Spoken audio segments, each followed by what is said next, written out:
De notre côté, c'est toujours un réel plaisir de vous retrouver chaque mercredi en direct de la station régionale d'Oran de 8h à 9h30 avec notre humble équipe technique pour vous servir durant 1h30 de programme qui, je l'espère, sera à la hauteur de vos attentes.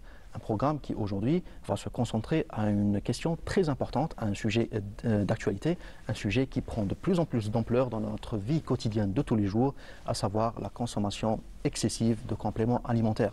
Nous avons le plaisir de recevoir une diététicienne qui sera parmi nous dans un tout petit moment pour nous parler de ce sujet très important ainsi des procédures à mettre en œuvre afin d'éviter le pire. On continuera ensuite avec un autre sujet d'actualité, un sujet dont les hautes autorités de l'État accordent la plus grande importance, à savoir la transition énergétique. On vous emmènera découvrir la 7e édition du Symposium national consacré à l'économie de l'énergie et plus précisément les enjeux de la transition énergétique en Algérie. On passera ensuite bien évidemment au volet patrimoine, étant donné que nous sommes toujours en plein cœur du mois du patrimoine, un mois qui s'étend jusqu'au 18 mai. Donc on va vous emmener découvrir une magnifique actualité, à savoir le bel événement qu'a organisé le Musée national Ahmed Zabana d'Oran, un événement qui s'est consacré à une rencontre nationale sur le thème de l'intelligence artificielle. L'intelligence artificielle, son rôle et surtout son rôle dans la valorisation et la promotion et surtout la conservation du patrimoine culturel algérien. Et on finit bien évidemment avec une touche de culture. On fera un crochet du niveau de la wilaya de Mostaganem, plus précisément au théâtre régional de Mostaganem, pour vous faire découvrir cette belle soirée musicale qui a été organisée en commémoration au massacre du 8 mai 1945. Voilà, ça sera tout pour aujourd'hui, mesdames et messieurs. J'espère que vous serez nombreux et nombreux à nous suivre. Sans plus tarder, nous allons commencer tout de suite. Mais avant, et comme à l'accoutumée, on vous laisse découvrir une petite douceur musicale, histoire de vous mettre un peu dans le bain, et on se retrouve juste après.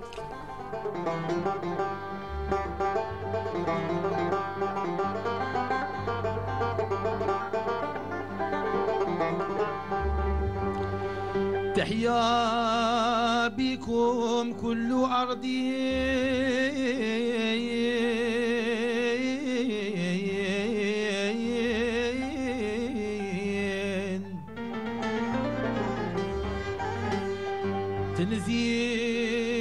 تنزيلنا بها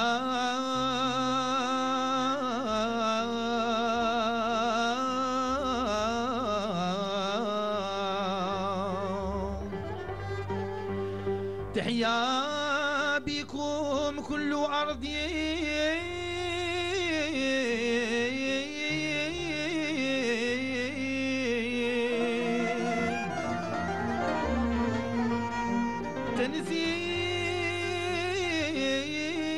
تنزيلنا بها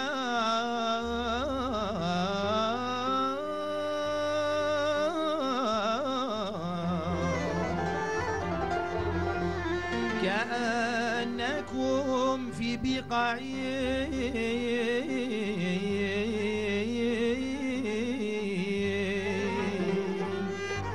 الأرض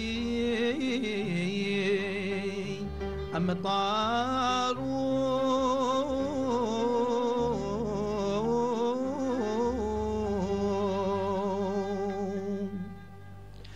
الله الله لا إله إلا الله مولانا الله الله لا إله إلا الله راحتي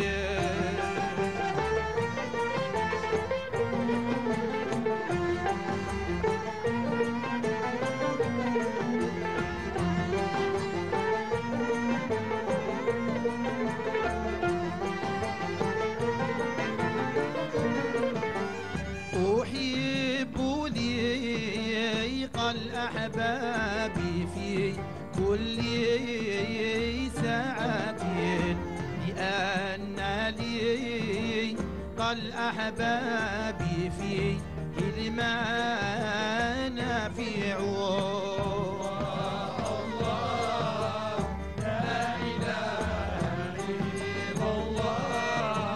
مولانا الله الله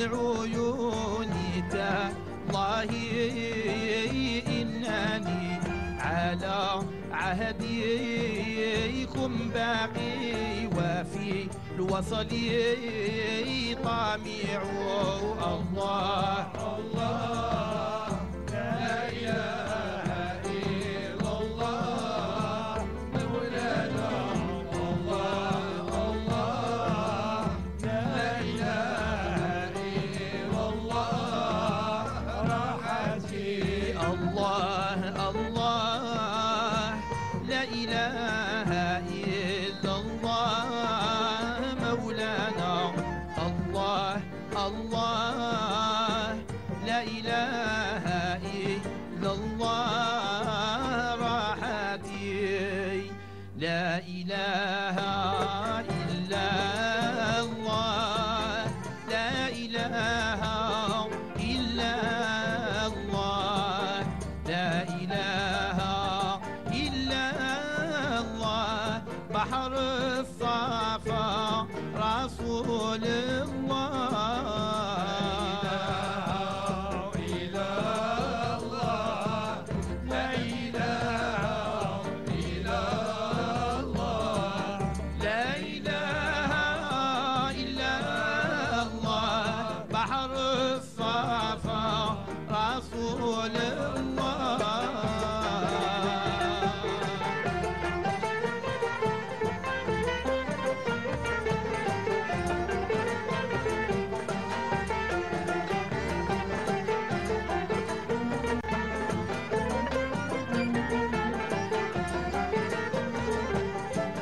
ألا يا رسول الله غيثنا بهمتي تقيني مهماني وإن عز من داعي يا رحمة أنزلت في سورة أحمد فكانت رسول الله إليه مرجعي لا إله إلا الله لا De retour au plateau, mesdames et messieurs, j'espère que vous avez apprécié cette petite douceur musicale pour bien commencer l'émission. Sans plus tarder, nous allons commencer avec notre premier sujet, comme je vous l'ai dit, un sujet qui s'intéresse à la consommation excessive de compléments alimentaires, et c'est avec notre invitée,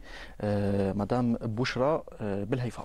Exactement. Madame Belhaïfa, merci beaucoup d'avoir accepté notre invitation. Très ravie d'être parmi vous. Tout le plaisir est pour nous. Merci beaucoup d'avoir répondu présent.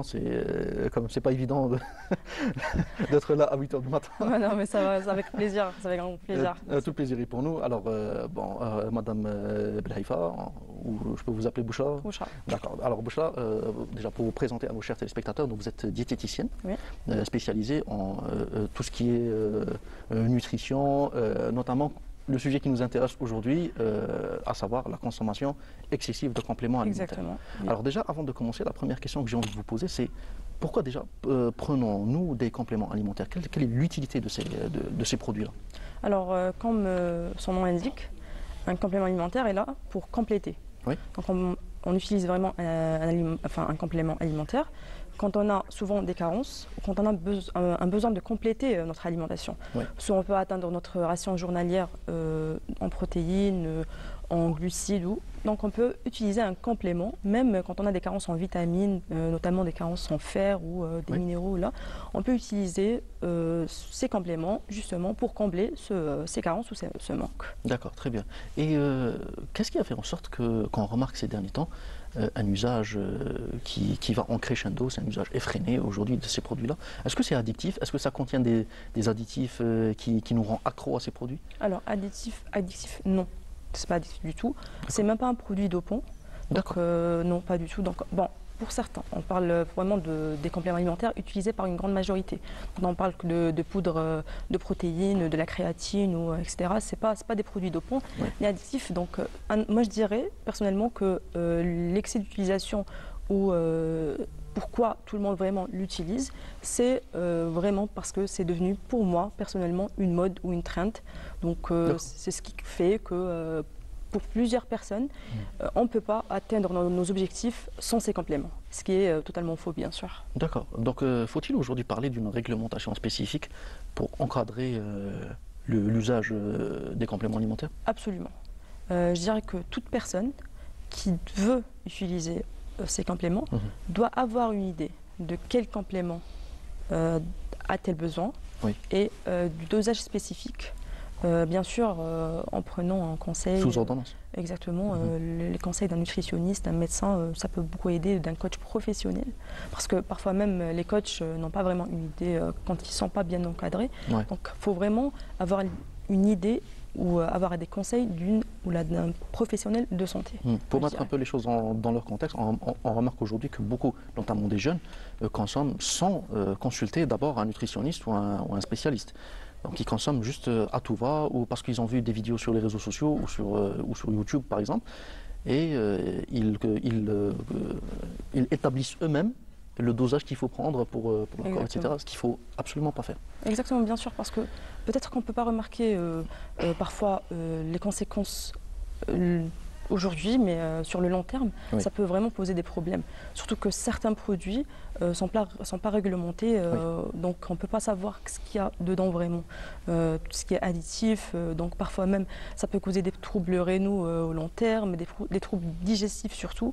Donc il faut vraiment prendre ça en considération. Quand on veut prendre un complément alimentaire, il faut savoir qu'est-ce qu'on va prendre, le dosage, car le complément lui-même n'est pas nocif, n'est pas dangereux, mais la mauvaise utilisation et le mauvais dosage, donc c'est ce qui peut être dangereux. D'accord. Justement là-dessus, vous me tendez la perche parce que c'est la question que je voulais vous poser, c'est par rapport justement aux risques sanitaires que peuvent entraîner les compléments alimentaires. Là, vous avez parlé des problèmes rénaux.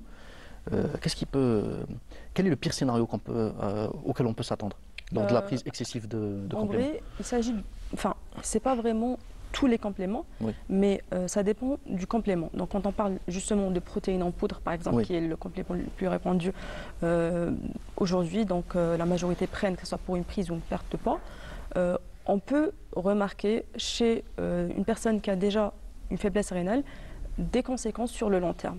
Ainsi que des troubles digestifs et parfois même cet excès n'a pas vraiment de résultats parce que ce n'est pas une molécule magique. Plus on en prend, plus on va avoir des résultats, plus on va avoir le corps de notre rêve. Non, ça ne se passe pas comme ça. Le corps a des besoins. Si on les comble, on va avoir les résultats qu'on veut. Si on ne les comble pas, on ne va pas les avoir. Ce n'est pas en ajoutant ou en mangeant de plus ou qu'on va avoir rapidement un résultat magique. Ça ne se passe pas comme ça.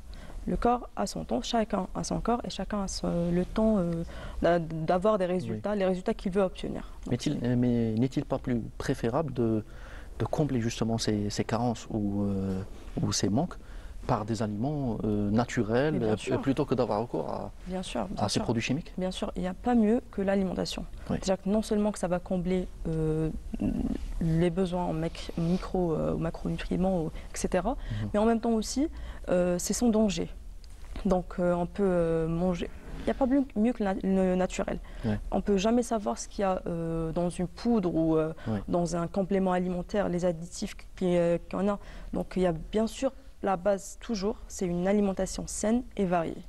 Mais la question c'est pourquoi alors?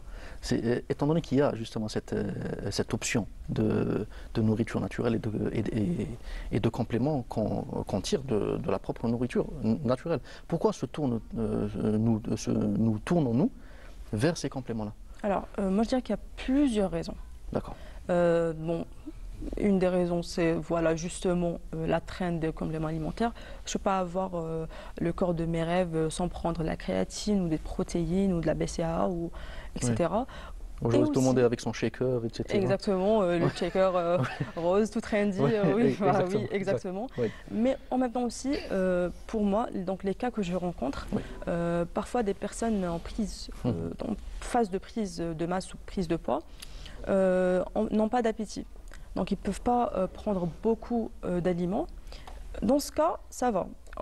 Pour un début, justement, pour aider la personne à compléter justement ses besoins protéiques, par exemple, ça va. Donc elle D'accord. peut se permettre de prendre des protéines. Mais dans le cas d'une personne normale ou d'un sportif amateur, je ne vois pas l'utilité quand on peut avoir vraiment une alimentation variée, quand on Oui. peut manger. Donc je dirais que la première raison, c'est surtout justement que c'est devenu une trend. La deuxième raison, ok, ici, pour les personnes en prise de poids, de masse, qui n'ont pas d'appétit, ils peuvent prendre des shakers parce que c'est moins, on va dire, c'est moins volumineux. Donc Oui. le volume est petit, mais les protéines, la valeur nutritionnelle est là. Donc c'est ce qui peut Mais c'est vraiment pas bon en aider. plus. Que c'est pas bon. En plus.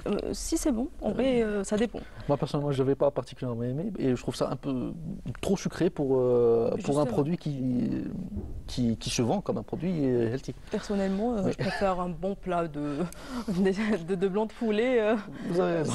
sûrement. Mais en vrai, maintenant, c'est devenu avec des goûts, goût chocolat, goût biscuit, goût, etc. Donc, c'est ce qui Ouais. donne un aspect de goût assez bon, on va dire, Oui. au shaker. Donc, moi, personnellement, ça m'arrive de suggérer parfois des compléments alimentaires. Après, ça dépend de quel complément, à une personne qui en a vraiment besoin. Oui. Mais une personne, par exemple, en phase de perte de poids, je pense que c'est Ouais. évitable. Je ne Ouais, vois pas ouais. pourquoi. Maintenant, la question que j'ai envie de vous poser, c'est par rapport à l'efficacité de ces produits.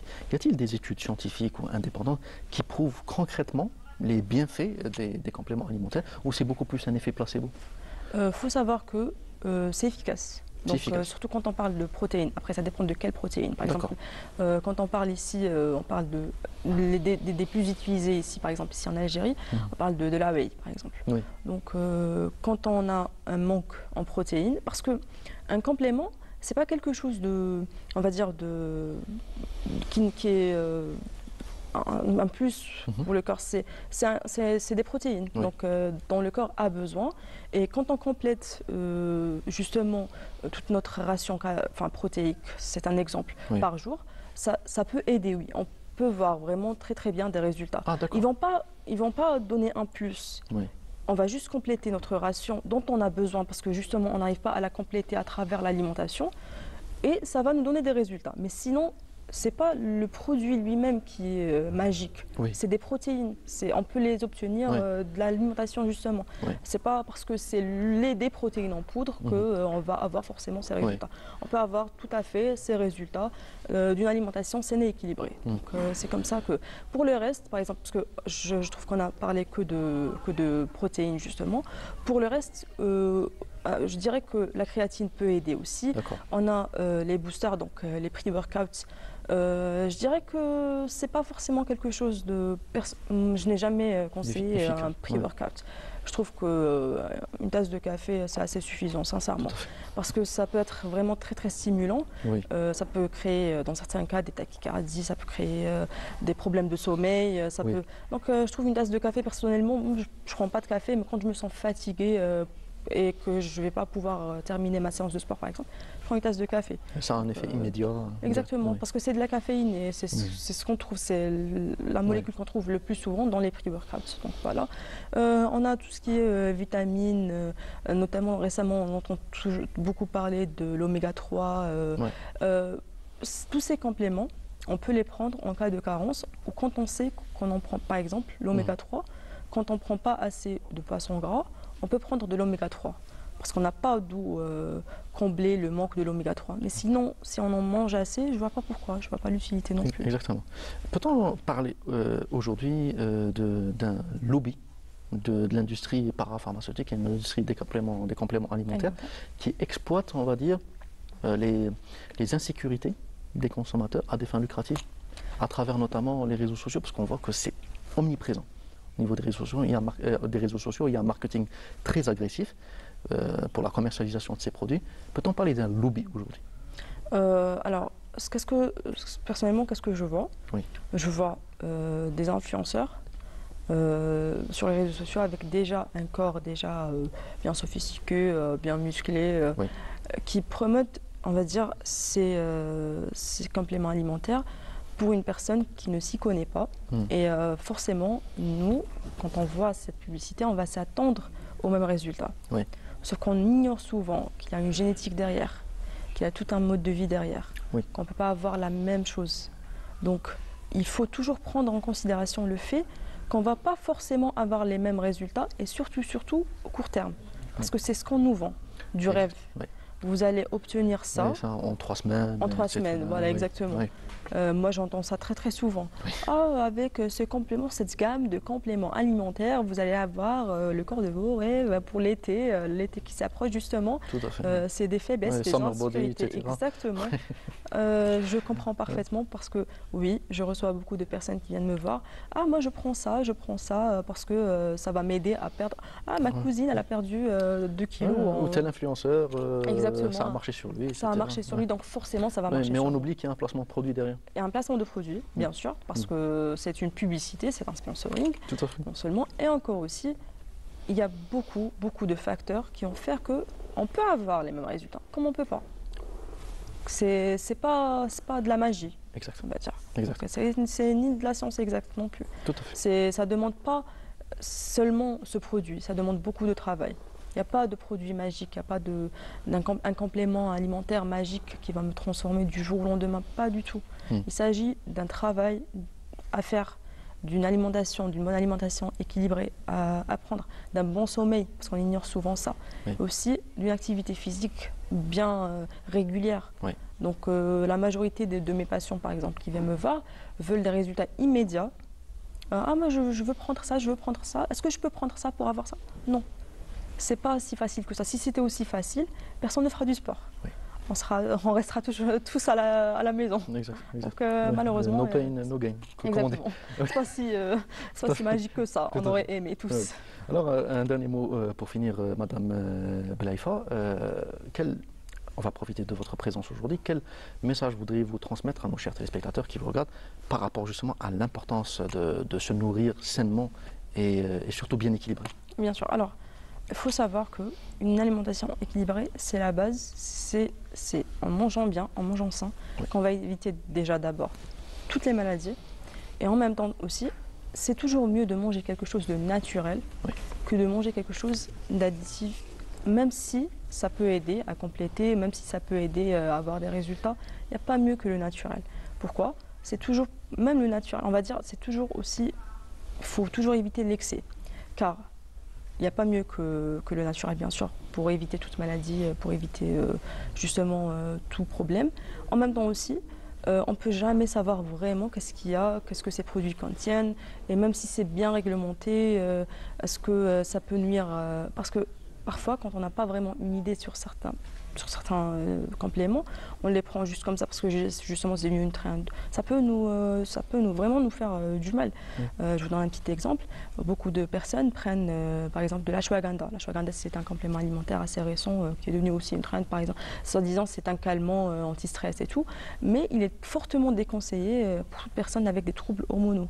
Et beaucoup de personnes ne le savent pas. Donc toujours, il faut revenir à une alimentation équilibrée, il faut revenir à manger bien, à manger sain, parce que ces compléments peuvent nous faire plus de mal que de bien parfois quand on ne sait pas comment les prendre, ni le bon usage, ni le bon dosage, comme je dis tout le temps. Merci beaucoup, Bouchra Belaifa, d'avoir été présente parmi nous aujourd'hui pour nous parler de cette thématique très importante. Malheureusement, elle prend une ampleur alarmante. Donc on tenait à organiser ce plateau avec vous aujourd'hui pour sensibiliser et pour montrer que si vous avez l'opportunité de manger sainement, autant le faire plutôt que d'avoir recours à des compléments alimentaires. Merci à vous déjà de vous avoir intéressé à ce sujet Tout le plaisir qui est souvent ignoré justement. Oui. Donc merci, tout le plaisir à vous. Merci. J'espère qu'on aura l'occasion aussi de vous revoir pour d'autres occasions. J'aimerais tellement. J'en ai pas mal de choses à dire en tous les cas. Très bien. Merci beaucoup à vous. Avec grand plaisir, merci. Alors, quant à nos chers téléspectateurs, on continue avec notre deuxième plateau. Mais avant, on vous emmène à travers un sujet signé Nawel Bentouba, découvrir la rencontre nationale qui s'est tenue au niveau du musée national Ahmed Zabana d'Oran. Une rencontre qui s'est consacrée à l'intelligence artificielle et son rôle dans la valorisation, la promotion du patrimoine culturel algérien. On vous laisse découvrir et on se retrouve juste après. Pendant 2 jours entiers, le musée national Ahmed Zabana d'Oran abrite la rencontre nationale sur les systèmes de l'intelligence artificielle et la numérisation pour la préservation et la restauration du patrimoine culturel, et ce, dans le cadre de la tenue du mois du patrimoine. يعني راح يكون نقاش علمي حول قضية حاجة المتاحف وحاجة قطاع التراث الثقافي وقطاع الثقافة لاستعمالات التكنولوجيا الجديدة في تثمين وترميم التراث الثقافي، لأننا يعني مجبرون لاستعمال هذه التكنولوجيا حتى نترك للأجيال القادمة يعني بنك معلومات رقمي اللي راح يكون يوصل لأولادنا وولاد أولادنا وإلى آخره. هذا الجانب يعد من الجوانب الحديثة، ويجب على المتاحف بصفة عامة وعلى كل الفاعلين في قطاع الثقافة التفاعل والتعامل بهذه المعطيات الجديدة. علما أن حفاظ الذاكرة الوطنية هو جزء، الذاكرة الوطنية هي جزء من الهوية الوطنية تاعنا واللي تكون الشخصية الجزائرية، ويتوجب علينا المحافظة عليه بتطبيق الطرق الحديثة. المداخلة تاعي تتناول عدة ميادين في مجال حفظ التراث بالاستعانة بما هو معروف حاليا بما يعرف بالذكاء الاصطناعي والتقنيات الحديثة، بما في ذلك الإعداد كما التصوير ثلاثي الأبعاد، الرقمنة، عملية جرد المعطيات أو المكتشفات التاريخية على شكل قوائم أو ما يعرف قواعد معلوماتية. وهذا كما يقول لك يكون طفرة، ويتوجب على المتاحف مواكبة هذه التقنيات الحديثة في هذا المجال. وكنتم بدوركم تحبونه دور. سلامي إليك أيتها الوالدة العزيزة. Le rôle de l'intelligence artificielle pour le développement des musées, la commercialisation numérique et son rôle dans la promotion du patrimoine matériel et immatériel, ainsi que bien d'autres thématiques, ont été au centre de cette rencontre. ارتأينا أن يعني نقدم تجربة جديدة اللي من خلالها يعني avec un casque VR c'est-à-dire عبر نظارات الذكاء الاصطناعي نقدم متحف افتراضي لمدينة تلمسان. وهذا المتحف يعني هو يضم مجموعة من الآثار سواء كانت مادية أو غير مادية، وهذا من أجل صيانتها وحفظها. يمكن الاعتماد أيضا على الذكاء الاصطناعي في التراث الثقافي في عدة مجالات: البحث الأركيولوجي، الترميم، وأيضا التثمين. وهذا ما قمنا بتجربة في متحفنا بهذا يعني المجال، هو تثمين التراث والترويج للتراث الثقافي من خلال استعمال التكنولوجيات الحديثة وأيضا الذكاء الاصطناعي.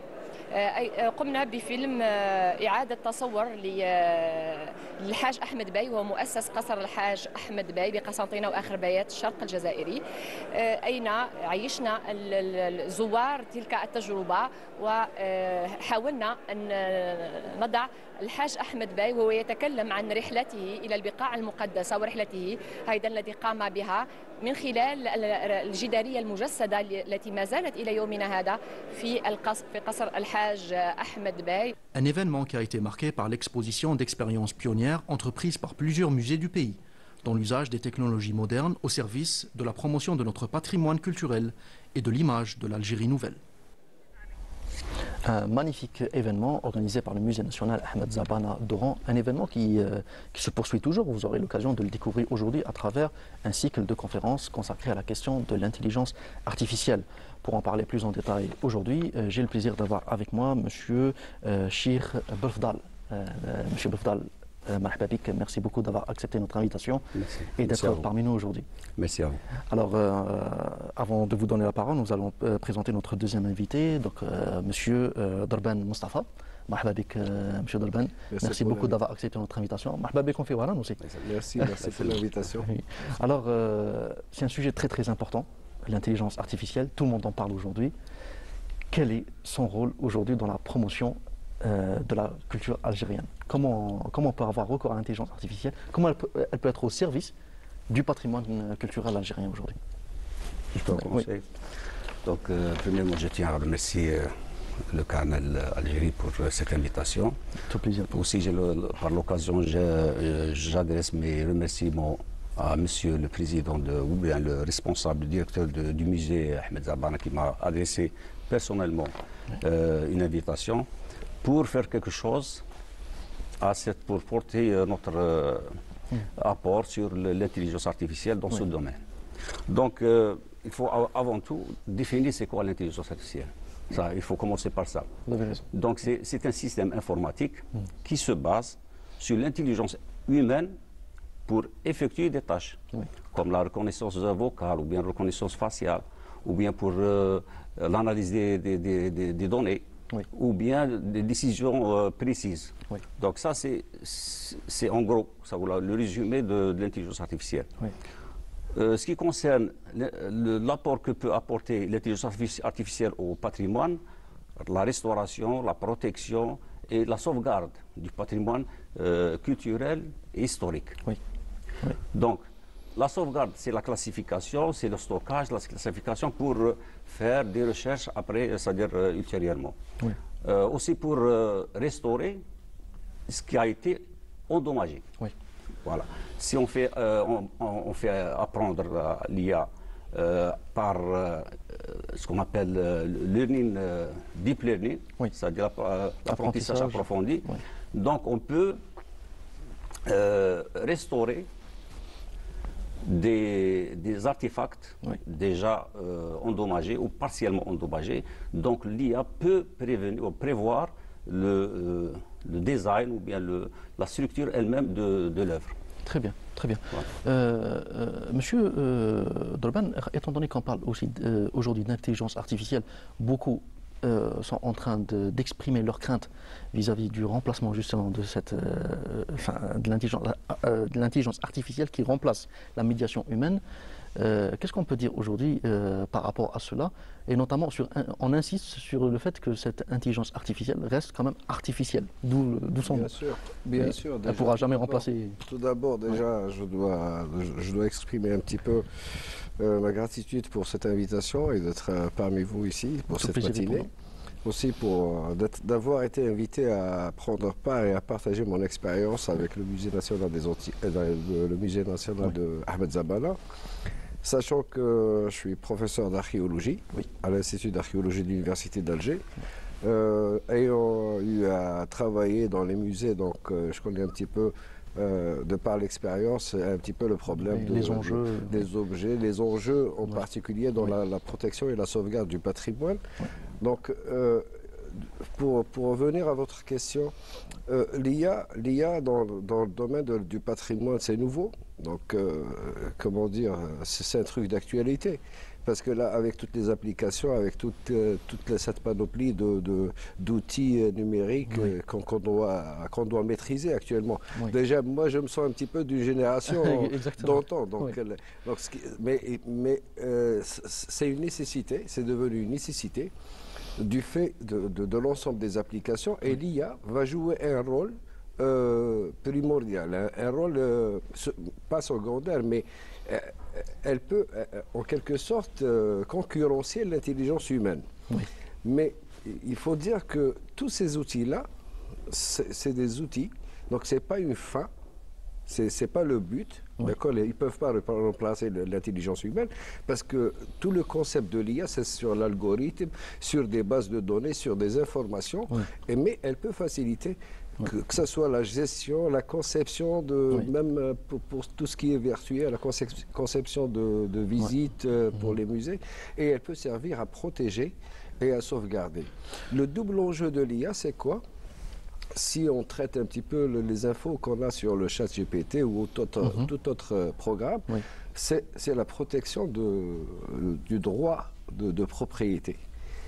Et là, c'est un enjeu majeur. Et la protection des données. Parce que, étant donné que ces applications reformulent. Exactement. Donc, c'est toute une nouvelle dissertation. Exactement. Donc, il y a cet enjeu-là, mais il faut protéger.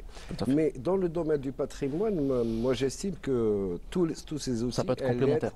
Ils aident à analyser et à gérer aussi. Donc on peut avoir des tas d'exemples sur la gestion que ce soit la gestion des archives, la reconnaissance des caractères. À titre d'exemple, on a des programmes tels que Scribus qui permet comme l'OCR, l'Office de reconnaissance des caractères, qui veut dire sur la base d'un simple scan, on peut identifier les caractères d'un texte ou d'une écriture quelconque. Et ça peut servir à déchiffrer et à faciliter, à accélérer la lecture. Au lieu de passer des temps et des temps, beaucoup de temps à analyser un texte, comment dire, un manuscrit ou la martoute. Donc à travers l'IA, si on applique ces algorithmes, c'est qu'on aura des facilités à traiter l'objet. Et quand même, on remarque à travers les images du reportage, quand même, il y a des résultats assez impressionnants quand on voit la simulation du martyr Ahmed Zabana avec un visage articulé, etc. Un hologramme, c'est quand même assez impressionnant de voir les rendus que peut proposer l'IA aujourd'hui. Donc est-ce qu'il n'y a pas justement cette crainte que ça puisse atteindre un niveau qu'on ne peut plus contrôler après? Mais avant ça, je veux rebondir sur les dires de mon collègue. On n'est pas forcé, on est condamné. Ah, condamné. Ah oui, condamné à prendre en main cette technologie. Sinon, elle s'impose d'elle-même. Voilà, elle s'impose et c'est pour ça qu'on voit les grandes puissances en course acharnées vers l'application, vers la restauration des plateformes. Voilà, si on voit par exemple l'USA, elle va investir dans les prochaines années 500 milliards. Sur voilà. La Chine, c'est 260 milliards. La France, c'est 100 milliards. L'Arabie Saoudite, c'est 100 milliards. Donc vous voyez, comme c'est des puissances qui sont... C'est un enjeu majeur aujourd'hui. C'est un enjeu très important. D'ailleurs, on voit que dans quelques pays arabes, quelques pays européens plutôt, des ministères dédiés à l'IA. C'est-à-dire, voilà, ministre d'IA, c'est de l'intelligence artificielle. C'est pour voir l'importance de cette technologie, pour la développer au sein de la société. Très bien. Et pour la mettre dans le contexte du patrimoine culturel, est-ce que l'initiative qui a été entreprise par le Musée national Ahmed Zabana d'Oran, est-ce qu'elle s'inscrit sur une initiative à long terme dans le développement d'une nouvelle manière d'approcher et de moderniser le patrimoine culturel, ou c'est juste on va dire une initiative expérimentale pour voir ce que ça peut donner? D'ailleurs, c'est le thème du ministère, ça. C'est pour le mois de mai. C'était le thème de l'intelligence artificielle au profit de la sauvegarde du patrimoine. Tout à fait, oui. C'est pour ça, donc, vous voyez que cette importance de ce thème, elle s'impose. Elle s'impose pour prendre acte et faire un partenariat entre les technologues ou les informaticiens en général et les archéologues, pour mettre en œuvre des projets qui peuvent aider à sauvegarder le patrimoine, à transmettre aux futures générations le savoir, les valeurs, l'identité algérienne. Très bien, très bien. Professeur Domain, je reviens vers vous par rapport, étant donné que l'événement se poursuit toujours, donc aujourd'hui c'est le deuxième jour. Quel est votre constat d'hier à aujourd'hui? Quels sont selon vous les impacts tangibles de l'événement? Pour revenir déjà à votre question précédente à mon ami, à l'occasion du mois du patrimoine. Donc le mois pour cette année, donc le ministère a décidé que le thème soit porté sur l'intelligence artificielle au service de l'IA, au service du patrimoine plutôt. Donc là, quand on voit les bienfaits de cette technologie, l'application des nouvelles technologies, elle permet beaucoup de choses déjà. Donc de par l'archivage des données archéologiques, aussi avec l'intégration de la modélisation de 3D qui nous permet d'avoir des reconstitutions sur le bâti, et puis dans sa totalité le patrimoine archéologique algérien, dans les textes réglementaires, c'est le patrimoine immatériel, le patrimoine mobilier et immobilier. Tout à fait. Donc on a un héritage immense et important, donc qui révèle notre identité. Mais les enjeux actuellement, c'est de protéger ce patrimoine. Du coup, il y a eu pas mal d'événements ces derniers temps pour des discussions sur le patrimoine, donc il faut le protéger. Pour le protéger, donc il faut penser à le numériser, déjà. Il faut penser à la numérisation de ce patrimoine, à un inventaire général des biens culturels dont dispose l'Algérie, les biens recensés, les biens matériels, immatériels, même la protection du chant traditionnel, des gestes du pêcheur, tout ça, ça entre dans la culture algérienne. Généralement, la numérisation va aussi avec stockage. Est-ce qu'on a les capacités nécessaires pour stocker autant de matière? Là, il faut intervenir sur ça, si vous permettez. L'IA fonctionne avec deux bras. D'accord. La compétence et le financement. S'il n'y a pas les deux, ça ne marche pas. Oui, donc il faut investir. Oui, il faut un budget approprié pour. Il faut des serveurs, etc. Des disques durs, n'en parlons pas. Je vous donne un exemple très simple. On a essayé dans notre laboratoire de faire la restauration des anciennes photographies, c'est-à-dire qui sont abîmées. On a pris des journées pour faire sortir le modèle. D'accord. Parce qu'avec les moyens qui existent, les moyens modestes. Oui. Donc c'est pour ça qu'il faut. Il faut mettre le paquet. Voilà, il faut mettre le paquet pour, et une politique, faire avancer. une politique sereine pour la protection notamment pour la protection du patrimoine. Très bien. Donc, parce que la priorité à protéger un patrimoine déjà, c'est de ressourcer, de savoir ce qu'on a. Oui. Et puis procéder à la numérisation pour la transmission aux générations futures. Oui, oui. Mais il peut aider aussi dans les reconstitutions, dans les études, à titre d'exemple, pour ce qui est de la photogrammétrie, on peut utiliser la photogrammétrie pour avoir une idée sur un espace, un étendu. Oui. Et tout ça, c'est des outils qui se greffent en différents domaines, pas uniquement à l'archéologie. Oui, oui, oui. Là-dessus, j'aimerais vous faire réagir sur un point. Certains critiques pointent du doigt une certaine occidentalisation de l'IA et de ses algorithmes. Ouais. Comment on pourrait l'utiliser ici en Algérie tout en gardant les spécificités de la culture et du patrimoine algérien? Voilà. Certains, on va dire, condamnent un rendu aseptisé, on va dire. Ils disent oui, mais c'est pas comme l'original, ça a enlevé. Ça enlève un petit peu l'aspect humain. Oui. Mais toujours est-il que ces outils-là, ils ont des fins. C'est de protéger, de valoriser et de mettre en valeur. Déjà, pas uniquement pour les Algériens, mais il y a toujours cet aspect humain. Ça veut dire qu'on ne va pas se détacher des musées. Donc les musées restent un musée, donc on peut le visiter. Le site est toujours là, mais comme le constat qui est fait sur la nouvelle génération, tout est dans les smartphones, tout est dans les applications. Et pour arriver déjà à sensibiliser ces gens-là, parce que avec ces technologies, donc on s'éloigne un petit peu de la réalité réelle. Tout à fait. D'accord. Donc du moment où on va injecter. Ça veut dire avec toutes ces applications, on peut injecter des visites virtuelles qui va certainement probablement inciter les gens à revenir, à visiter et à voir tout ce qui est réel. Oui, oui. Parce qu'on va s'éloigner de cette idée de musée, c'est ancien. Exactement, c'est ancien, donc alors que là, c'est figé. C'est une immersion, c'est une expérience immersion, mais c'est figé. Donc il faut redonner vie à ces musées à travers ces applications-là. Et je pense qu'elles vont être très attractives. Justement, quand on voit le rendu de certaines simulations historiques, quand on voit sur les réseaux sociaux une reconstitution de l'Algérie à l'époque romaine, etc. Et on voit des personnes qui se baladent dans des rues, etc. C'est quand même impressionnant, comme ça pourrait être tout un circuit à organiser au niveau des musées. Oui, exactement. Je veux intervenir sur ce que vous avez dit avant, sur la préservation de l'identité et des valeurs de la communauté algérienne.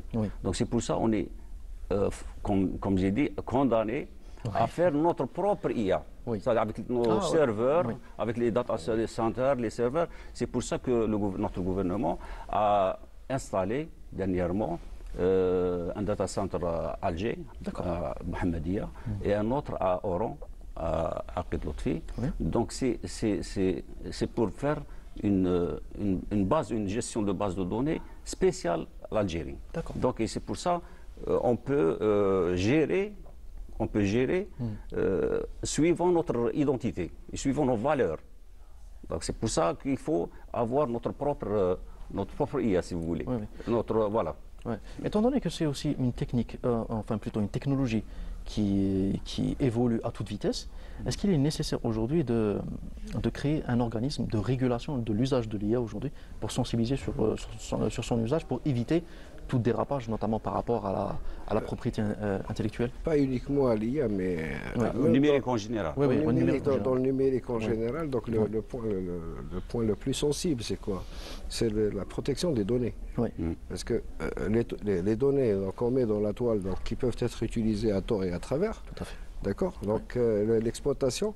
Et là, donc il y a une partie qui n'est pas prise en compte.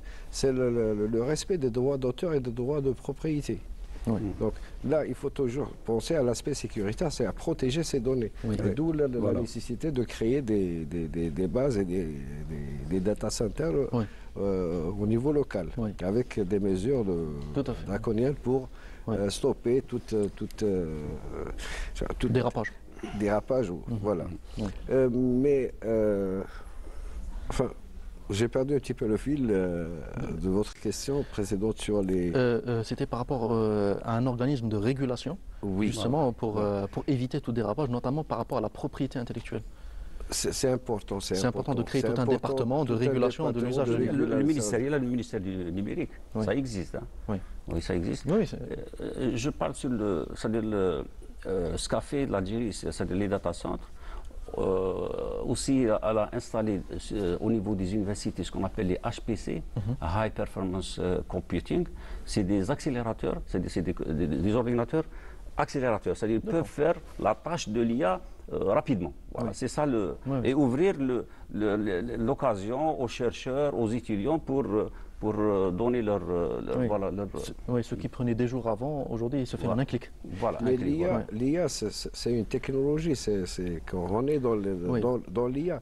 Mais sauf que tout ce qui va sortir de l'IA, de cette intelligence artificielle, c'est sur la base de données. Oui. C'est qu'il y a des données, il y a des bases, des métadonnées. D'accord. Oui. Et il y a des algorithmes, il y a tout des programmes. Mais tout dépend le besoin. Donc on peut orienter le besoin en matière de gestion du patrimoine, en matière de gestion de stockage, en matière de modélisation, en matière de visite virtuelle et tout ce qui s'ensuit. Oui. Mais le travail du responsable du musée ou du conservateur du musée, il ne peut rien faire s'il n'y a pas ce travail collégial, donc impliquer plusieurs secteurs. Un archéologue avec un informaticien et un historien. Oui, donc, notamment les jeunes, ils sont aussi très et proches. voilà, et la notamment les startups, création il y a des startups. startups. Voilà ce qui permet la création des startups. Oui, donc c'est toute une dynamique économique qui Exactement. peut être stimulée avec justement cette... Il y a deux volets, il y a la recherche et les startups, c'est-à-dire du point de vue économique. Oui, Donc il faut démarrer ce marché. Ouais. Alors, une dernière question pour finir. Est-ce que l'IA aujourd'hui s'impose comme un outil central dans la promotion et la valorisation du patrimoine et qui devrait, on va dire dans 10 ans, devenir une norme dans l'ensemble des musées en Algérie? Si vous permettez, il faut d'abord commencer par ce qu'on appelle la numérisation d'abord. Oui. L'archivage numérique Effectivement, de tout le patrimoine, Oui. matériel et immatériel. Oui. C'est la première étape. C'est vrai, protéger déjà Voilà, ça c'est un legs, oui, pour historique. protéger notre patrimoine. Oui. Deuxième chose, en utilisant ces bases de données, on peut l'évaluer, on peut la traiter, on peut faire ce qu'on veut. Tout à fait. Après avoir stocké des big data, ce qu'on appelle les big data de données. Oui. Donc ça facilite après l'utilisation et la gestion après. Très bien, Voilà. très bien. Donc, Je vous laisse le mot de la fin. le point de vue, c'est comme il disait, la protection du patrimoine passe par un inventaire général de tous les biens, que ce soit mobilier, immobilier, de procéder à l'archivage numérique et de penser à la valorisation. Il faut valoriser, donc on ne peut pas tout prendre, valoriser tous les sites, tous les monuments, donc prendre des spécimens et des modèles, mais avec le temps, donc avec les moyens, parce qu'il faut mettre le paquet, il faut mettre les moyens pour la mise en place de cette visite virtuelle, que ce soit à Timgad ou à Jmila ou à Tipaza. Donc il faut commencer par les sites classés, patrimoine mondial déjà, qui peut être une image de l'Algérie vers l'extérieur, parce que quelle que soit la situation, donc l'Algérie, elle n'est pas vraiment, comment dirais-je, il y a moins de publicité sur l'Algérie, d'accord. Donc il faut donner cette image-là, et même pour les musées, ça permet aussi pour les visites, pour que les visites ne soient pas classiques, archaïques, juste une vitrine, un objet. L'originalité. Voilà, il faut y aller vers cette originalité, la création de nouvelles techniques pour attirer plus de visiteurs et les mettre dans le contexte, quoi. Très bien. Professeur Mostafa Dolman, merci beaucoup d'avoir été présent parmi nous aujourd'hui pour nous parler de ce sujet très très important. Donc je rappelle à nos chers téléspectateurs que vous êtes professeur au niveau de l'Institut d'archéologie d'Alger. Merci beaucoup encore une fois d'avoir été présent avec nous. Merci aussi à vous, professeur Belfdal Chir, d'avoir été présent parmi nous. Je vous rappelle que vous êtes professeur au niveau de l'université de Tielt. Merci beaucoup d'avoir été présent pour nous parler de cette thématique très importante. Alors, chers téléspectateurs, on continue avec notre troisième plateau, mais avant, on vous emmène découvrir en images la 7e édition du Symposium national qui s'est consacré à l'économie de l'énergie. On vous laisse découvrir et on se retrouve juste après. Dans une Algérie en pleine quête de souveraineté énergétique durable, la ville d'Oran s'est une nouvelle fois imposée comme le carrefour des idées et des ambitions. Et ce, dans le cadre de la tenue de la 7e édition du Symposium national sur les enjeux de la transition énergétique en Algérie. هدف هذه الندوة السابعة الوطنية هو التحسيس على ترشيد الطاقة، التحسيس على استهلاك الطاقة، حيث أن هذا المحور، محور الطاقة، هو ضمن محاور السياسة الحكومية للبلاد وسياسة رئيس الجمهورية السيد عبد المجيد تبون حول الأمن الطاقوي، الأمن الغذائي والأمن المائي. إذن تدخل هذه الندوة في هذه الفعاليات. سيشارك خبراء مختصين في عدة مجالات، في الطاقة، في التحول الطاقوي، في التنمية المستدامة، في الاقتصاد، في الصحة، في التغيرات المناخية. هو موضوع مهم يدخل في إطار السياسة العامة للدولة والمتعلقة بضرورة ترشيد الطاقة للاستهلاك المحلي من جهة، وفي المقابل الحفاظ على هذه الثروة المهمة لاستغلالها كمادة أو للتصدير، وبالتالي المساهمة في إنتاج الثروة وبناء اقتصاد وطني قوي ومستدام. وهذه الخبرة تاع 30 سنة 25 سنة في الطاقة راح نمدوها نعطوها للطلبة. الطلب الجامعي يتخرج بعد 5 سنين أو 6 سنين، احنا نحضنوه كمنتدى اقتصاد الطاقة والطاقات المجددة، نعطوه آليات من أجل تأسيس مؤسسته المصغرة، من أجل تأسيس حتى شركته الناشئة ولما لا، إذا كنتوا عن فكرة. وهذا هو اللي أعطانا أمر في هذا الباب تاع اليوم.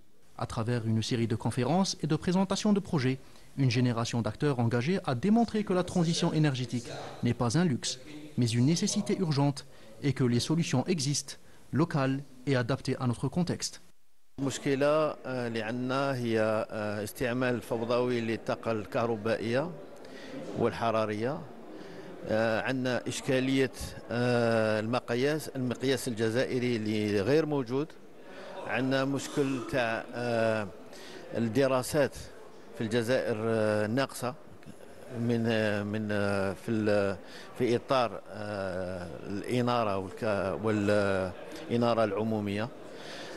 فيه مشاكل ميدانية لازم نحلوها. الآن كخبراء راح نقوموا بتشخيص المشكل ونعطيو حلول ميدانية على حساب الخبرة الميدانية اللي عندنا. يعني فيه خبراء من 20 حتى 40 سنة خبرة ميدانية. مداخلة في ناحية الصحة، ما هما الأضرار والتحادل لي ريون تاع الانرجي، اي سورتو بارابور تو سكي ليكليراج بيبليك. هذا الضوء اللي راه يندار برا، راه ينحطوا كل شيء. وما يخفالكمش باللي احنا رانا نتكلموا على الأضرار الشاشات، ولا هو الأضرار اللي راهم يتكونوا من هذا الضوء اللي راه مديور. هذا هو الضوء الأزرق اللي رانا نلقوه في لي زيكرون كاع كما داروا.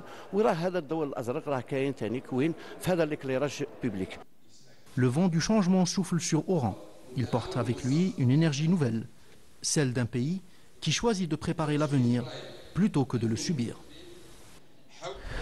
Un pays qui choisit de produire son avenir plutôt que de le subir, effectivement. Et pour en parler plus en détail, j'ai le plaisir d'avoir avec moi en ce moment Monsieur Houssine Benchanin. Marhaba bik, Monsieur Benchanin. C'est un réel plaisir de vous recevoir aujourd'hui au Bonjour d'Algérie. On rappelle à nos chers téléspectateurs que vous êtes l'organisateur de cet événement, mais que vous êtes aussi le président de la fondation AFIR, donc le Forum algérien de l'économie de l'énergie. Marhaba bik, encore une fois. Merci de m'avoir invité. C'est un honneur pour moi de transmettre des messages tout plaisir pour une espérance énergétique. Oui, tout le plaisir est pour nous. Alors, vous êtes venu avec Dr Abdellatif Rahmoun, Dr Mahbabik, encore une fois. Merci beaucoup d'avoir accepté notre invitation. Vous êtes le président de l'association Éco-Citoyenneté et vous avez participé au symposium avec une communication qui a porté sur notamment l'éclairage public, sur la santé humaine. On va en parler plus en détail, mais Mahbabik encore une fois. Merci, c'est toujours un plaisir d'être parmi vous et ça a été une excellente présentation en collaboration avec la Fondation Énergie. Oui, oui. Alors justement, on va parler de l'événement. Monsieur Benchanin, parlez-nous un peu de cette 7e édition du Symposium national sur l'économie de l'énergie. En tout cas, le chiffre 7, c'est 7e édition, donc il y a 6 avant, en amont. Oui. Donc le jour j'ai initié l'opération en 2017 à Mostaganem. Oui. On a placé économie d'énergie. 2018, économie d'énergie. Donc on a réalisé à l'époque avec des partenaires au niveau de la web de Mostaganem. Oui. Ensuite, les 2 éditions 2020, c'était Covid. La 4e édition, c'était le 25 février 2020. C'était le point Covid. Donc on n'a pas arrêté, on a fait. Et ensuite, c'est 2021, donc la 5e édition, on l'a placée à Oran. 2023, on a décalé une année, donc c'était toujours à Oran, avec l'USTO d'Oran, donc l'USTO avec la faculté génétique. Et la 7e, on a placé en 2025, c'est-à-dire on veut placer, c'est une stratégie chaque 2 ans. OK. Et la 7e édition, elle était organisée en collaboration avec des partenaires. On a voulu donc donner un certain tonus, une certaine promotion professionnelle à cette édition. On va faire un événement grandiose. D'autant plus, elle est placée sous donc, le Symposium national de l'économie d'énergie et l'efficacité énergétique. Oui, c'est vrai. En 2021, on a placé l'efficacité qui vient se coller à l'économie d'énergie. Oui, oui. Et c'est ça qui est important, d'autant plus qu'elle aille dans le truc de maîtrise d'énergie, etc. Oui. Donc, et en 2023, donc, ça a été organisé, il y a on peut dire des partenaires privés donc, qui se sont dans le contexte de l'accompagnement. On n'a pas voulu faire tout ça nous tout seul. Oui. Et on a lui donné une casquette de la Fondation. La Fondation a été créée en 2023, donc société civile. Donc auparavant, on fait avec des partenaires, bureaux d'études, consulting, etc., boîte.com. Mais maintenant, non, c'est la société civile qui organise et elle a une charte de la loi 0612 pour légitime, en tous les cas, dans le cadre de la promotion de l'élite, parce qu'il y a une élite que nous avons récupérée, des experts, des cadres, sous la coupole de cette Fondation Énergie. Elle s'appelle Algerian Forum Economy Energy and Renewable Energy, donc on lui donne un concept anglais. المنتدى الجزائري لإقتصاد الطاقة والطاقات المتجددة. Donc les partenaires privés, Batcom, partenaires privés qu'il y a dans la formation à Alger, on a essayé de trouver cette relation de synergie pour promouvoir l'axe énergie. C'est très très important. Et avec le parrainage, je dis bien, je remercie vivement M. Le Wali, donc d'Oran, qui nous a parrainés. Donc il a beaucoup apprécié cet axe-là. Et les sujets actuels, donc le mot le sujet actuel qui est en train de se faire. Nous sommes spécialisés dans le domaine économie, efficacité énergétique. C'est vrai, l'efficacité énergétique vient avant l'économie d'énergie, comme disent les experts. Ils m'ont sollicité, M. Benchanin. C'est vrai, mais il y a transition énergétique, il y a efficacité énergétique, éco-énergie, la sobriété, la maîtrise, etc. Pas d'autant plus. Tout à fait. C'est ça. Donc on a placé le M. Le Wali et bien sûr il y a le partenaire économique. Sans eux on ne peut rien faire. Hein. C'est-à-dire le sponsoring. Bien sûr. Je dis bien le sponsoring de notre société importante qui, je le dis, donc Sonatrach et Cash Assurance qui nous ont accompagnés. Sinon sans eux on ne peut rien faire. C'est-à-dire de finance, héberger des gens, etc. En tout cas on voit que l'événement a été plus ou moins assez varié parce qu'il a frôlé plusieurs thématiques en rapport avec l'énergie, notamment un volet qui m'a beaucoup intéressé, c'est aussi le volet sur l'impact sur la santé. Et ça a été avec une communication qu'a proposé Dr Rahmoun. Est-ce que vous pouvez nous en dire un peu plus, docteur? Le volet qu'on a pris sur tout ce qui est santé, parce que quand on parle de l'énergie, quel est ce type d'énergie? Et c'était le volet, en plus, c'était par rapport à tout ce qui est l'éclairage public. Donc on a parlé de tout ce qui est économique, qu'est-ce qui est le plus intéressant à mettre. Mais à côté de tout ça, quel est l'impact de cette énergie sur la santé humaine et tout ce qui est la flore et la faune, faune et flore. Donc par rapport à toutes les études qui ont été faites, ce qu'on a remarqué, c'est que cette énergie qui est utilisée et tout ce qui est l'éclairage public en lui-même, malheureusement, je dis bien malheureusement, on utilise une lumière qui n'est pas adéquate à cette faune et flore. Et tout cela revient, tout ce qui est par rapport à cette lumière, la lumière qui est bleue. En fin de compte, comme je l'ai dit à maintes reprises, que le jour c'est pour le travail et la nuit c'est pour le sommeil. Et tout cela parce qu'il y a une certaine lumière, la lumière du soleil, la lumière bleue qui est utilisée quand on est en train de la voir. C'est au niveau des yeux, ça bloque la mélatonine, automatiquement on dort. On ne dort pas au cours de la journée. Par contre, le soir, quand il n'y a pas cette lumière bleue, cette mélatonine, elle est sécrétée et c'est à partir de là que notre corps commence à se reposer. Il y a les cellules mortes qui sont dépassées, il y a une régulation de la température, de tout ce qui est la tension, tout ce qui est le diabète et tout. Donc, d'une façon générale, il y a des neurotransmetteurs aussi, la sérotonine. Tout cela, il atteint, donc on a un cycle circadien.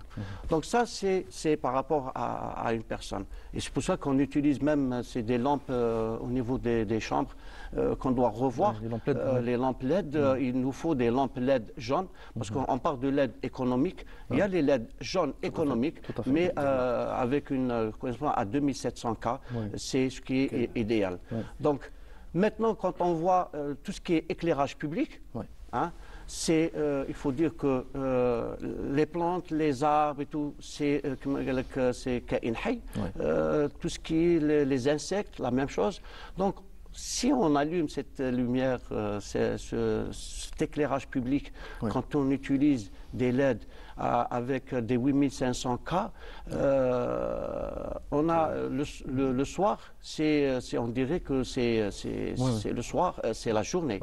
Et ce qu'on est en train de remarquer à l'heure actuelle, il y a une dépigmentation de tout ce qui est les arbres, la couleur de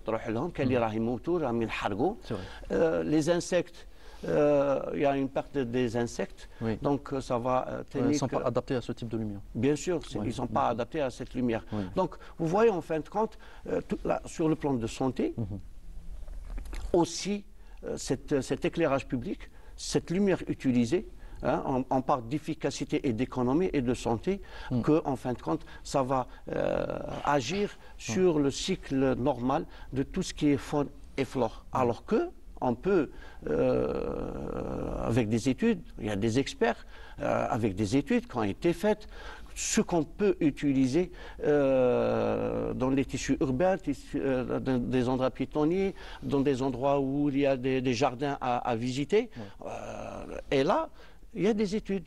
Et on peut utiliser ça, toujours, je le dis, sur le plan économique et sur le plan santé, ça peut rapporter encore beaucoup plus. Très bien, très bien. Je reviens vers vous, Monsieur Benchnin, par rapport à la transition énergétique, vous l'avez cité brièvement tout à l'heure. Alors aujourd'hui, je m'adresse à l'expert aussi. Aujourd'hui, quel est l'état des nombreux projets d'énergie renouvelable qui ont été lancés depuis plus d'une décennie en Algérie?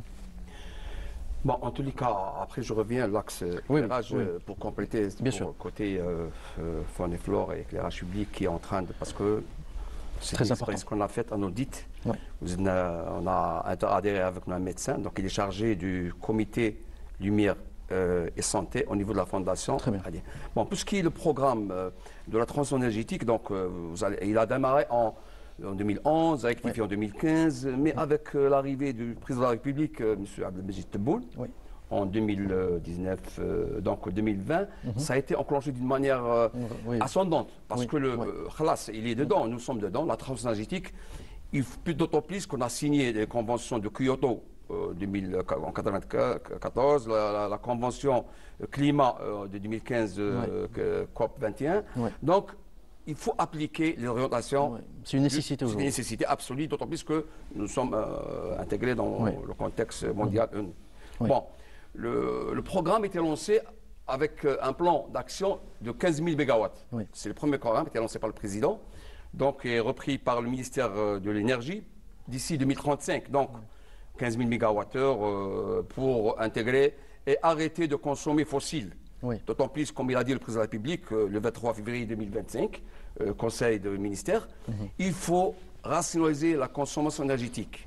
Ce n'est pas parce que, en quelque sorte, on a des économiquement parlant financière. Non. Il faut réaliser, pour ne pas consommer gaz. Tous nos centrales, à 90%, l'énergie est produite à gaz fossile, CH4 méthane. Donc, maintenant, ça vient le plan de 15 000 mégawattheures. Donc, la Sonalgaz, le président de la République, il a donné le ministère de l'Énergie, donc la Sonalgaz a lancé le projet de 21 centrales de 3200 mégawatts. 200 mégawatts, celle de Tindouf, donc Rajbilet, et 3000 mégawatts, c'est 15 centrales. 21 centrales électriques, production énergétique à base solaire. C'est très important. Je pense, le chiffre que j'ai, donc 220 mégawatts, 80 mégawatts, c'est 21 centrales. Donc, là, je crois, d'ici juillet, août, octobre, la première centrale, elle va être mise en service et la production énergétique verte va être injectée au réseau. Très bien. Le réseau qui est maillé. Et d'autant plus que, parce qu'il faut aller vers l'injection de la production de l'énergie verte vers le réseau. Et comme ça, on diminue de la production fossile. Et c'est ça. Oui, avec agir ensemble pour énergie verte et futur durable. L'énergie verte, c'est la production énergétique solaire.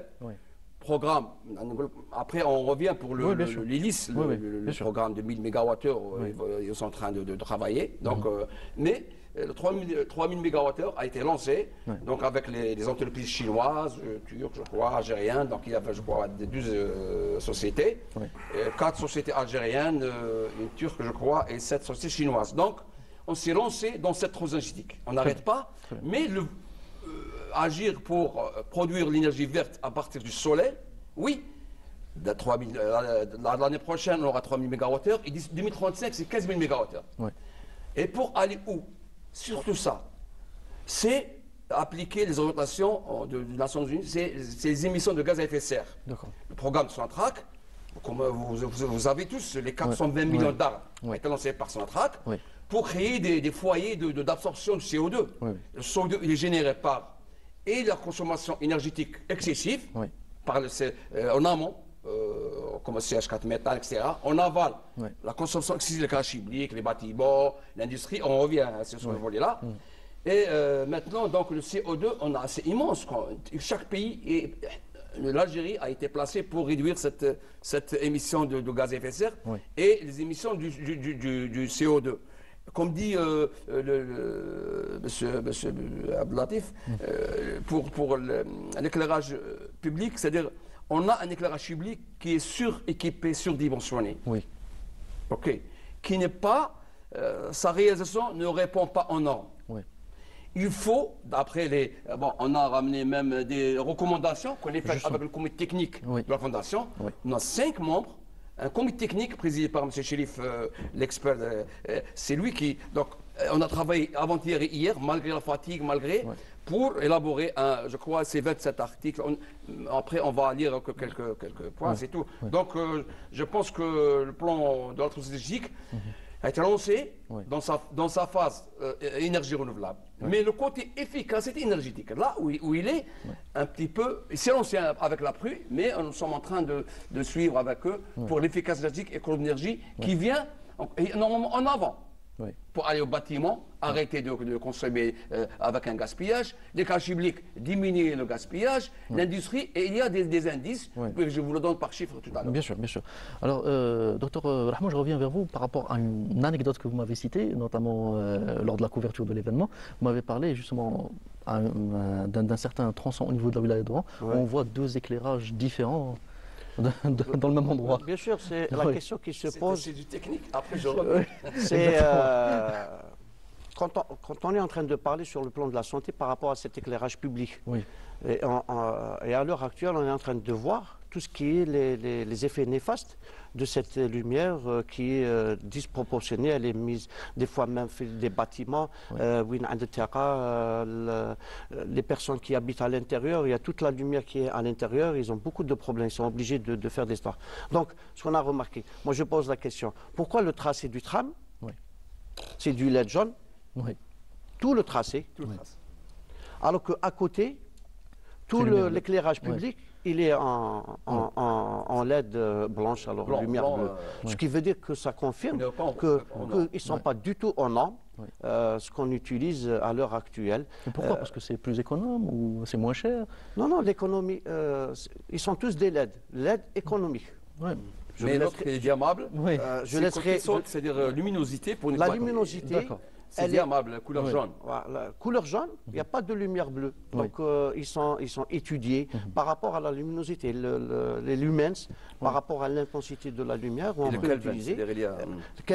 Kelvin, c'est par rapport à la chaleur, et les lumens, c'est par rapport au flux. Donc, on utilise selon les endroits utilisés, que ce soit par rapport à un tracé, par rapport à un quartier, par rapport à un jardin, des endroits où on ne doit pas mettre du tout, parce que là, ça va interagir par rapport aux oiseaux et par rapport à tout ce qui est les animaux. Donc, c'est pour cela qu'on le dit et on le redit. Il faut qu'il y ait des études dans ce sens. Et s'il y a une question... au cours de ce congrès, on a eu l'occasion de connaître un fabricant par rapport... Maintenant, même si on a demandé, est-ce qu'il y a une possibilité, parce que bon, maintenant, la question qui revient, on ne peut pas les changer parce que ça va coûter encore plus cher. Mais il y a apparemment, sur le plan chimique, on peut utiliser une peinture qui peut être utilisée sur le cache et qui pourra absorber, le médecin qui peut absorber. Parce qu'il a fait la fondation. Oui, je vous laisse rebondir. Il a pris beaucoup de choses. On échange, je prends la sérotonine, je lui donne de lumière. Bon, en tous les cas, côté technique, je dis bien, l'éclairage public au niveau... bon, on a un chiffre. Il a donc le côté, on a 4 800 000 points lumineux, on peut dire 5 millions de points lumineux. Au niveau national, bon, il consomme quoi? Il consomme 8% de la consommation nationale. L'éclairage public, il consomme 8% de la consommation nationale.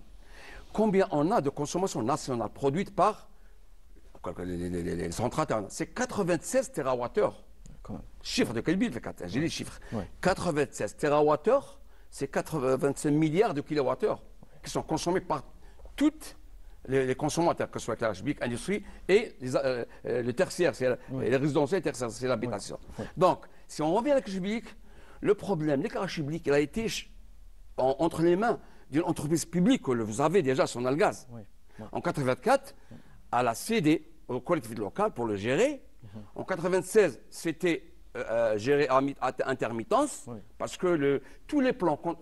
le problème, c'est que chaque opération d'éclairage public, elle est subordonnée à un projet étude. On ne peut pas installer un réseau sans faire des études. Le problème, il n'y a pas les études. Certains où il y a peut-être, mais à majoritairement parler, les projets d'études, c'est-à-dire le cash public qui n'est pas subi à une étude, en quelque sorte, parce que l'éclairage, il faut juste donner ce qu'il faut. La quantité de lumens, attention, l'indice Kelvin, il ne faut pas le dépasser.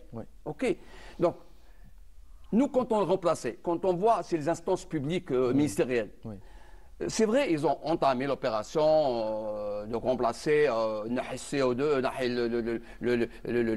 plutôt le mercure, les lampes sodium, HSP, et on place l'éclairage LED à 4 boules, 3 boules, 2 boules et 1 boule. 50, 100, 150 et 200. Pourquoi ils ont fait ça? Parce que l'éclairage public à base du LED, c'est lighting ATIC diode, et c'est pour chaque espace, il faut éclairer juste. J'ai besoin dans ces points, 50 watts, je mets 50 watts. 200 watts, je fais 60. Mais la rigueur, le problème, c'est qu'ils ont placé tous en 200 watts. J'ai trouvé même 250 watts. J'ai demandé au PAPC, je dis pas ici son nom ou la WIN, là, on lève 250 watts, c'est pas normal. C'est un combat qu'on fait. Pourquoi? pour économiser l'énergie. Tout à fait. La 65% du gaspillage, notre expertise audit en 2023 a donné un plan de quelque chose un chiffre colossal pour... Vous savez, c'est très intéressant, M. Béchnine. J'aimerais beaucoup m'attarder sur cette question avec vous. Malheureusement, donnez-moi la priorité que je dois En tout cas, merci beaucoup, M. Béchnine, d'avoir été présent parmi nous pour nous parler justement de cette thématique très importante. Merci aussi à vous, Dr Rahmoun, d'avoir été présent pour sensibiliser. J'espère que... On vous invite le SNE 8, le 7e et la 8e édition. Ça sera avec plaisir. On s'engage en amont. Oui, bien sûr. Bien sûr, ça sera avec plaisir, que ce soit couverture et même présence. Mais je remercie vivement l'entreprise publique Centrac qui nous a avec Cash Assurance, ainsi qu'un privé, je ne cite pas son nom, qui nous ont accompagnés, encadrés. Et je remercie vivement les experts. Ces 12 experts qui ont... Et M. Le Wali qui nous a donné la salle. Tout à fait. Elle est belle, vraiment, et grâce à cet entourage. Je vous remercie pour nous avoir fait de l'éclairage. Tout le plaisir. D'autant plus qu'il s'agit en quelque sorte d'un produit d'études publiques. Exactement. Merci à vous. Et quant à nos chers téléspectateurs, on continue avec la dernière ligne droite, mais avant, petite pause musicale et on se retrouve juste après.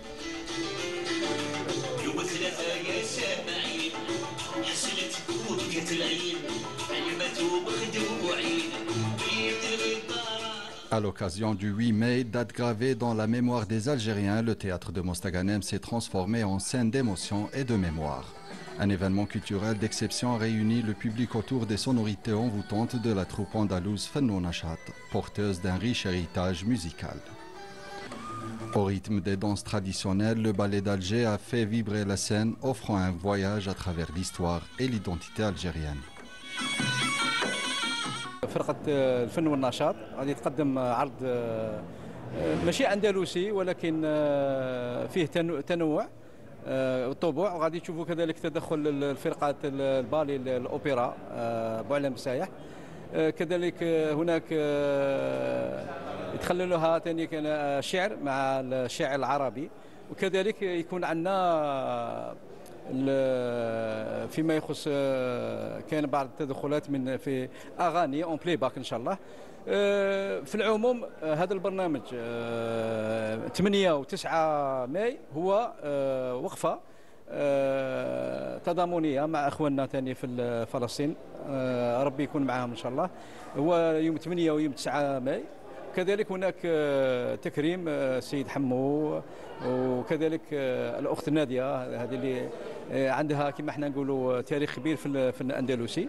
قبل ما نكون انا خريجه مدرسه الحان وشباب، انا خريجه الجمعيه الفن والنشاط لمدينه مستغانم. كما تشوفوا اليوم راني متواجده هنايا باغي نديروا الحفله تاعنا مع جمهورنا اللي يبغوا الفن والنشاط، اللي يبغوا يستمتعوا بالاغاني الشعبيه الحوزيه، اغاني وطنيه كما درك تفضلت الفنانه زميلتي صابرين بوعجاج غادي تغني لنا جيل نوفمبر. كان اغاني جد جميل. L'événement a également été marqué par la présence d'un artiste palestinien invité d'honneur, symbole fort de solidarité avec la cause palestinienne, réaffirmant les liens profonds entre les deux peuples. نحن الذين نتشرف بهذا الحضور المستمر بين أهلنا وأحبتنا في الجزائر في كل النشاطات، يصرون دوما أن يكون القضية الفلسطينية متواجدة في كل أروقتهم، إن كانت سياسية أو ثقافية أو رياضية أو في كل المجالات.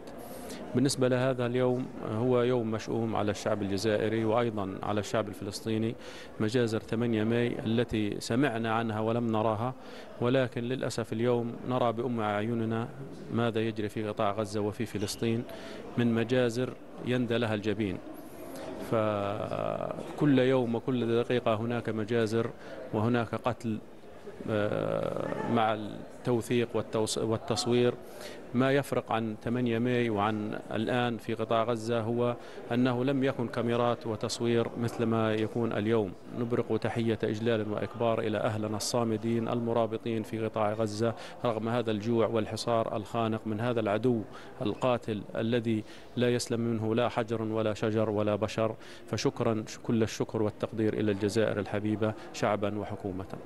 رانا فرحانين اليوم يعني بلو لوماج هذا بلا كوميموراسيون نتاع ال 8 ماي 1945 اللي هو يعني سي اون ايتاب سي يعني نقولوا حنايا سي با ديال هي حاجه يعني حاجه بالنسبه لنا غاليه في التاريخ تاريخ الجزائر الثوره وكلش بون لا علينا على كل حال الله يرحم الشهداء. Nous sommes là pour fêter célébrer toutes ces fêtes-là, alhamdoulilah. Et voilà, je pense que et Tahia al-Jazair, Tahia al-Shuhada, et grâce à eux qu'on est là, grâce à, il faut dire ce qu'il en est, on ne les oubliera jamais. Entre culture, histoire et engagement, Mostaganem a rendu un hommage vibrant à la mémoire et aux luttes du peuple algérien.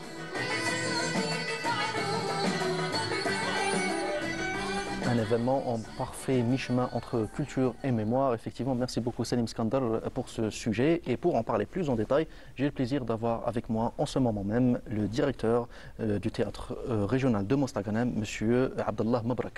Monsieur Mabrak, merci beaucoup d'avoir accepté notre invitation et d'être parmi nous aujourd'hui. Bien, c'est moi-même qui vous remercie et je dis bonjour à tous les téléspectateurs de Canal Algérie. Oui.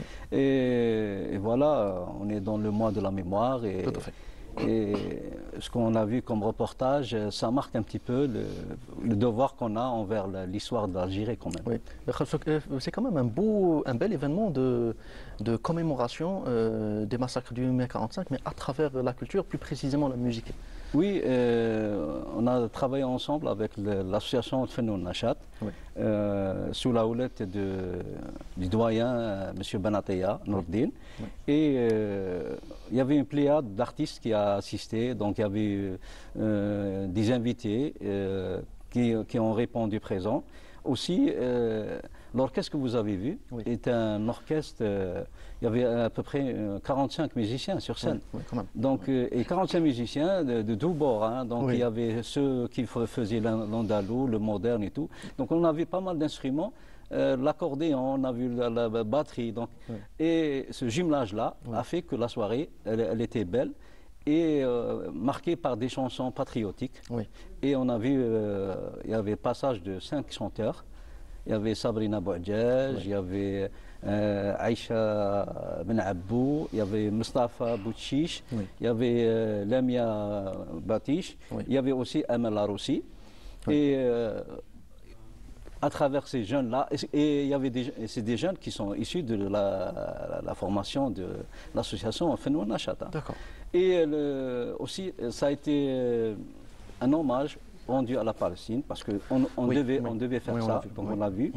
Et ça marque comme quoi que l'histoire de l'Algérie et de la Palestine se joignent. Oui, oui. Donc il y a un lien de résistance, il y a un lien de loyauté envers le pays. Tout à fait. Et aussi, le 9 a été un hommage au doyen de l'association, c'est Hammou Mesmaïl. C'était le premier président de l'association de 1984 à 1992. Et aussi à une des élèves de l'association qui est devenue une chanteuse de renommée, oui. c'est Nadia Ould Moussa. Oui.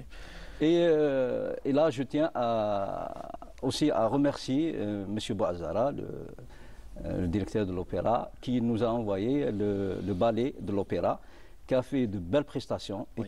qui a donné une certaine dynamique au spectacle. Très bien. Et une question pour vous, M. Mabrak, en tant que directeur du théâtre régional de Mostaganem. Quelles actions ont été entreprises par l'établissement pour sensibiliser le public par rapport à l'importance de ce type d'événements, notamment d'événements qui commémorent l'histoire de l'Algérie? Bien sûr. Écoutez, nous, on encourage ce genre d'initiative. Aussi, je tiens à remercier aussi la Bibliothèque nationale, en l'occurrence le DG, qui nous a fait don de livres. Et ces livres-là, après chaque événement qui se passait au niveau du théâtre, oui. il y avait une offre qui était pour le public présent. Donc, vous assistez à un spectacle et vous sortez avec un livre. Donc, on a initié cette initiative. Oui. Pour inciter à la lecture. Bien sûr. Il y avait surtout ce qu'on a reçu comme don. Il y avait surtout l'histoire de l'Algérie, oui. Les écrivains, des romans, et même sur le plan scientifique, beaucoup de recherches travaux de recherche qui ont été faits par d'éminents chercheurs algériens. Oui. Et j'ai eu la réaction du public qui a été vraiment enchanté par cette initiative. Oui. Donc moi-même, j'encourage ce genre d'initiative et il faut le faire. Pourquoi? Parce que, écoutez, la mémoire, ça n'a pas de prix. Elle s'entretient. Oui. Et écoutez, si vous perdez votre mémoire, vous conservez votre culture. Donc la culture, elle persiste. La culture est là. Et l'acte culturel, il est présent. Oui. Et là, surtout le patrimoine. On a tout un patrimoine matériel et immatériel. Donc ce patrimoine-là, c'est lui qui nous fait. Oui, tout à fait, vous avez raison. Et surtout à une ère où les jeunes, notamment les jeunes générations, sont ultra branchés sur leur smartphone, etc.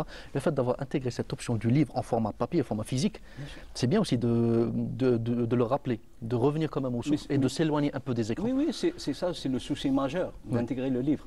Oui. Pourquoi? Tout simplement, regardez la joie d'un enfant qui prend un livre et on lui ajoute, on intègre le QR avec votre portable, il y a la lecture.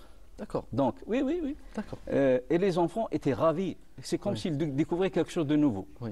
Donc, tout à l'heure, on discutait dans les coulisses, et j'ai dit, pourquoi pas, l'intégrer l'IA dans les livres d'enfants pour qu'ils puissent voyager à l'intérieur de l'histoire. Exactement. Donc moi j'ouvre une parenthèse pour les gens. Bien sûr, une immersion dans un roman, bien sûr. Ça permet d'avoir un visuel, etc. et de vivre l'aventure. Bien sûr. Donc là, vous savez, l'enfant, c'est l'imaginaire. Oui, tout à fait. Nos enfants ont l'imaginaire et à travers l'imaginaire, on fait le citoyen de demain. Exactement. C'est ça, c'est très important. Oui. Alors pour revenir un peu à cette soirée musicale, est-ce que cette soirée s'inscrit dans un programme plus large de devoirs de mémoire entrepris par le théâtre régional de Mostaganem? Oui, écoutez, on va le 18 et le 19, on aura la journée de l'étudiant. Oui. Donc on va aussi intégrer à travers 2 pièces de théâtre. Donc on va les programmer pour les étudiants et toujours dans le cadre du mois de la mémoire. Oui. Et sensibiliser un peu. Vous savez, moi j'ai dit que la mémoire elle s'entretient. Donc il faut que nos étudiants, nos enfants, qu'ils prennent conscience de ce patrimoine-là qu'ils ont. Vous savez, l'histoire, elle est très importante. Oui. Pour écoutez, lorsque des fois on devient chauvin, on devient chauvin. Mais le chauvinisme côté patriotique, c'est quelque chose de loyal, sacré, quelque chose bien sûr. Oui. Pourquoi? Parce que lorsqu'on est fier de son pays, encore, cette fierté-là, elle s'exporte. Tout à fait. Donc, lorsque vous exportez votre fierté, vous aurez le respect des autres. Exactement. Un dernier mot pour finir, M. Mabrouk, par rapport à l'importance aujourd'hui de valoriser encore plus le secteur artistique pour la revendication et la lutte justement des peuples pour revendiquer leur mémoire et leur histoire aussi, et leur culture notamment. Oui, bien sûr, parce que, écoutez, le premier ambassadeur d'un pays, c'est l'artiste. Ouais. Donc l'artiste, il a un rôle très important. Oui. Parce que l'artiste, demain, s'il est interviewé par, je ne sais pas, une instance étrangère, donc écoutez, l'évaluation qu'on va faire, on va faire l'évaluation à travers lui. Oui. Qu'est-ce qu'il véhicule comme image du pays? Et là, si on cite par exemple les grands artistes de la scène algérienne, donc moi je vous citerai un, l'Akhdar Hamina. L'Akhdar Hamina, même aujourd'hui, d'ailleurs, il est malade. Il est malade. Oui. Même aujourd'hui, on parle du prix qu'il a eu. Oui, et même son film, il est de rigueur aujourd'hui. Il va être présenté à Cannes d'ailleurs. C'est ça. Cette nouvelle édition. Donc écoutez, notre pays, il y a pas mal de figures emblématiques qui existent. Ils ont besoin d'être valorisés. Tout à fait. Et d'être transmis aux jeunes, parce que ce qui fait notre fierté, c'est eux. Exactement. Parce que c'est les anciens, nos ancêtres, ils ont fait beaucoup pour notre pays. Oui. Donc, pour au moins sauvegarder cette richesse, donc on doit faire en sorte que l'autre, lorsqu'il nous voit, il voit que vraiment on est à la hauteur de leurs attentes surtout. Absolument, absolument. Merci beaucoup, Monsieur Abdallah Mabrak, d'avoir été présent parmi nous pour ce magnifique conclusion. C'était très intéressant. J'espère qu'on aura l'occasion de vous revoir pour d'autres occasions par rapport au théâtre régional. Inch'Allah, moi-même je vous remercie et tout plaisir, aussi tout plaisir je tiens à saluer tous ceux qui travaillent pour l'avancée de notre pays. Inch'Allah, salutations à tous. Merci à vous et merci aussi à vous, chers téléspectateurs, de nous avoir suivis jusqu'au bout. C'est déjà la fin de cette émission. J'espère qu'elle vous a plu. Un grand merci à l'équipe technique ainsi qu'à l'équipe à la régie pour avoir assuré le bon déroulement de cette émission. Il ne me reste plus qu'à vous dire bonne journée, prenez bien soin de vous et quant à moi je vous dis à très bientôt. Au revoir.